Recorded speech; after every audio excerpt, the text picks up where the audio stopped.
Yes. Yes. I missed the point in the Davu Kanda Sutta, the Lord Sutta. About, yes. What's the point? That's okay. Yeah, we'd like to remember. I'm very shy, don't I? Okay, good. Just my All the voice better. will do. Yeah, what's What page again? 43? 43, page 43, yes. Okay. What's the point in this sutta about the Lord? Okay.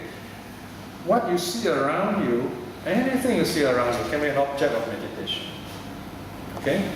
So this log of wood, it depends who you are. If you're a carpenter, you say, wow, look at this piece of wood, I can make a lot of things with it. If you're an artist, you say, oh wow, you know, it's a beautiful piece of natural art, I can draw something, or I can make sculpture or something. If you are a poor man, you say, oh, this is good firewood, you know. So we have to look at things around us from our needs and craving. But the meditator looks at all these things in their elements. So in other words, let's say if we look at this chair or this table, we call it a table, yes, but it's just a word we use. What is it? Well, I can feel it here, earth element, hotness, right? And then this can be burnt, you know, right? So your fire element. And then there is this liquid, a little bit inside, okay? And there is earth, water, fire, wind. So there is also gaseousness in it. So all the four elements are here. But this is predominantly earth. So we reflect that way. So the idea is, whatever you look around, the four elements are there. Whether living or dead, animate or inanimate, we all have the four elements. Even water. Water happens to be more watery element, but then you can freeze it, it becomes earth. You boil it, it becomes steam, and so on. Everything is in dynamic state. Or if you are in outer space, you are far away, you have this powerful telescope, you can see Earth on the edge of the galaxy. You say, wow, look at that tiny little ball. Blue ball. Four elements, right? You don't need psychic power. No need. But here the Buddha is saying a monk can change this log back into its original elements, so to speak. In his mind. No, really out there, according to the belief of those ancient times, these monks have got the psychic power. It's like you zap it, you know, you see in the movies, yeah? And you zap and that's ashes left. So it's literal meaning then? Yeah, here, if you have this kind of psychic powers, if you believe in the psychic powers, if you don't, it's okay, you can take it as a mental experience, yeah? That's why the word if is there, conditional. Sariputta says, if this monk wants to, he can. The teaching here is not about psychic powers, the teaching here is telling the monks, these are the four elements in this rock. Okay? Then the relevance of the last few lines, the power to see it's beautiful or the power to see that it's foul. Meaning? You can look at anything as ugly or beautiful in terms of meditation, not ugly and beautiful in aesthetic sense, artistic sense, no. Beautiful in the sense, for example, there's a story once, you know, this person was walking and he saw a dead dog, and all his friends said, oh, look at this dog, terrible and ugly. And this person said, no, but look at the teeth, it's so beautiful. So he sees something peaceful and beautiful, although there's death there. It's perception, we're not talking about perception. True, perception. Here, right? But we're talking about perception can be a kind of meditation when it's properly done. For example, someone passes away, this person is very sick, and he's very peaceful. So you look at this person who has gone through so much pain, and death is never a happy experience, but you see him lying peacefully, you feel peaceful inside you. That moment of peace is called the beautiful. And whereas on the other hand, you can see people happy, partying, you know, like Sariputta and Moggallana, he went to this gathering, and suddenly you reflect, say, wow, look at all these people, they are so happy now, but they don't realize in the morning they'll be all drunk and unhappy, and they'll be sick, you know. And then they realize, you know, life is not that long, you know, we can't live up to 100 years, if we all grow, so what are we doing with ourselves? So it depends how you look at it. You can use it different ways for meditation. Either from a Positive side or negative side? Positive side to see it as beautiful. Negative side to see it as foul, impermanent. Foul in the sense of, I don't think it has anything to do with it. Kind of distancing yourself from being attracted to it as an object, as a thing. So these are reflections to understand the true nature of the elements. They are dynamic, changing, impermanent all the time. So you can't really own those things. Letting go of ownership. Okay? Any other questions? Yeah. Sorry? Those 31 things, they are also partially forms. 31 things, very interesting. Only in the sense world, the what's called Kamavachara, you have form. Form world, yes, you have a bit of form, but that form is a bit more refined, fine form. But Arupa, no form. You've got the four, what I call, aggregates, but not form. So, not all the aggregates are found throughout the three worlds. Yeah. Okay, any other question? We have a few minutes more. Not all the aggregates are found in the three worlds. Yeah, the formless world. They're not found in the formless world. No, No, they yeah, are. because it's called formless. Sorry? They What? are not found in the formless world. Yeah. Is that what you're saying? Correct. Okay. In fact, there is one very interesting realm called the Asanya Satta, non-conscious being. There also, form is not found, consciousness also is not found. Very rare, only one unique place of existence, the non-conscious being. They are in very deep meditation, no consciousness, no perception. So they pure form, I think, in that case. So the moment the thought rises, they fall from that state. And it's not a very popular place to be reborn because nothing happens there, so to speak. Non-conscious being, Asanya Satta. What's the Pali word? Asanya Satta. And which realm is this? It's one of the realms, one of the 31. Oh,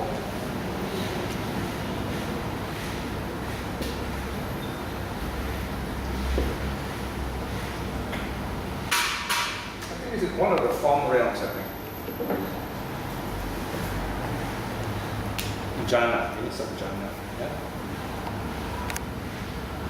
If not mistaken, someone who does the jhana meditation, and then he reflects on nothingness. I forget the exact details. Anyway, so this consciousness doesn't arise. Sanya here means consciousness. So there's no more consciousness. Asanya. So the word sanya sometimes mean consciousness, sometimes perception. So you see the context. Yes? Japanese chapter, What page is that? which 49. real phenomenon. What about this? Those doubts are these only primary elements are the real state of memory. Yes. All the other are derived from secondary state of memory, depending on the primary element without any real separate existence or reality. You want me to explain? Without any real separate existence or reality. Yeah. Okay, so on page 49, that is table 10, there is a little box there with an explanation. Only the primary elements are real states of matter. In other words, what we can really experience as in the physical sense are the four elements: earth, water, fire, wind. All the others somehow are aspects of these four elements. They do not have separate existence. For example, we talk about male, female. Male, female cannot exist by itself. It must depend on a physical being. Human being, animals, they have a body. They only male, female. For example, in the Rupa world, they don't have a physical world like us, physical body like us. So it doesn't make sense to talk about male, female. Arupa, formless, even. The situation is such. There's no form there, so you can't. It's meaningless to talk about male, female. So all this derive matter is connected with the four elements. That's the meaning. They don't exist separately. The subsets, in other words. Okay? So those appear outside the body.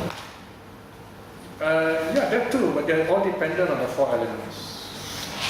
Okay, what this Abhidhamma people are trying to say, you see the four elements underlying all these things. These are forms of the four elements. Okay, you're only seeing an aspect of it. For example, colors, you see a drop of water, there are different colors. But the color cannot exist by themselves. It must come from something. From, in this case, the drop of water, or maybe some source of light somewhere. So you can see form is the most refined states of compared to use these. Yeah, some people use the word fine form. Actually, touch comes as three elements. What about the water? Which one? Item 3. Item 3. Under 13A, there's a touch there. Yes. Touch is regarded as a combination of three elements.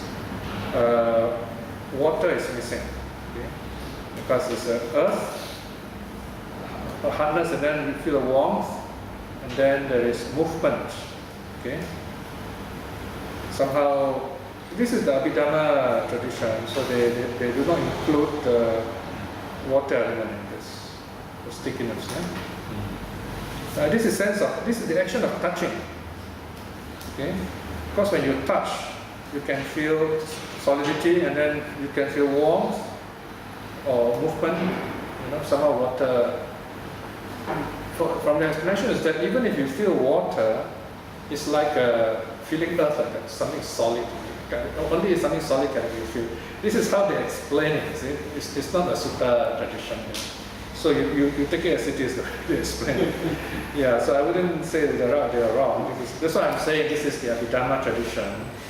So there are detailed ways they can explain this, but if they were to debate with a physicist, it would be very interesting to see the different opinions, how right or wrong they are. The purpose of Buddhism is not to explain the world in great detail, to debate. The purpose is to let go of thoughts, calm our minds, and be truly at peace with ourselves. So in many ways, we are opposite of the direction the world out there is going. If that's not the case, then there is no purpose for Buddhism. We might as well be scientists, we might as well study science. It's good to study science. My belief is it makes you understand Buddhism better if you truly are open-minded scientist. But the purpose of meditation is to free the mind of thoughts for us to be at peace with ourselves, spiritually liberated. Yeah? So the space element is actually not an empty space. Because now they say actually there's no such thing as empty space. All these empty spaces are full of quantum. In a sense. It's actually filled up. Full of things that our eyes cannot see. So emptiness is more like just a concept, something that can hold everything else.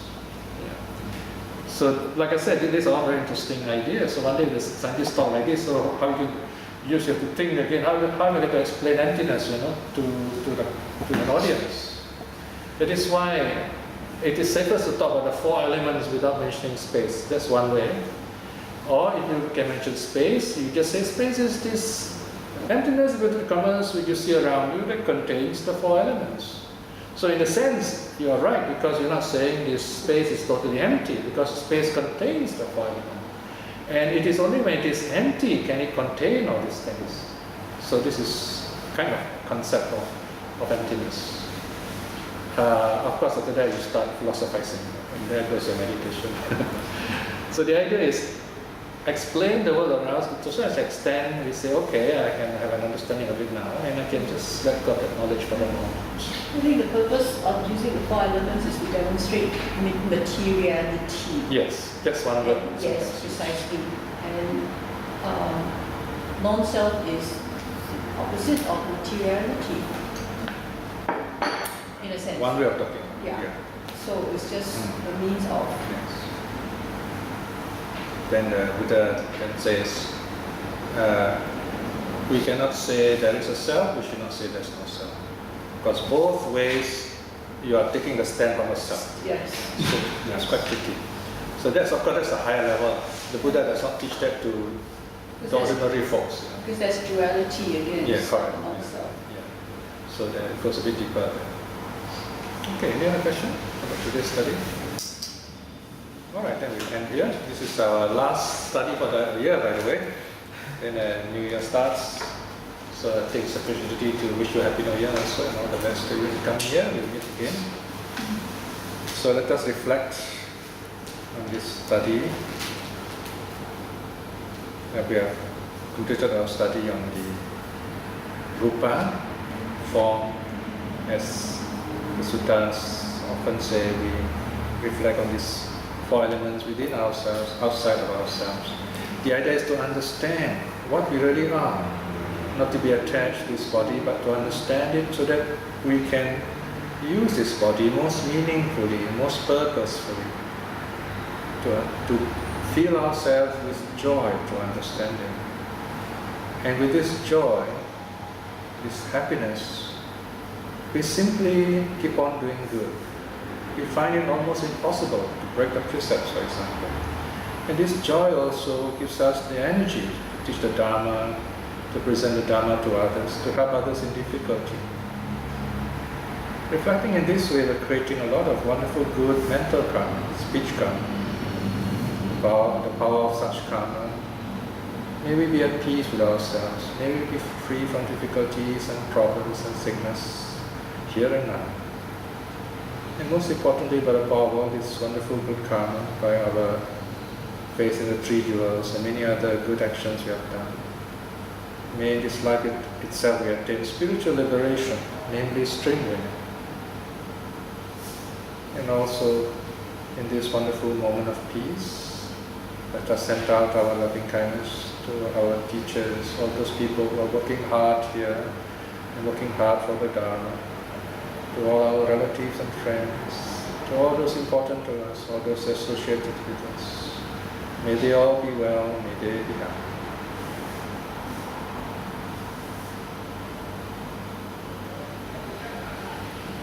May all beings be well and happy. Sadhu, sadhu, sadhu.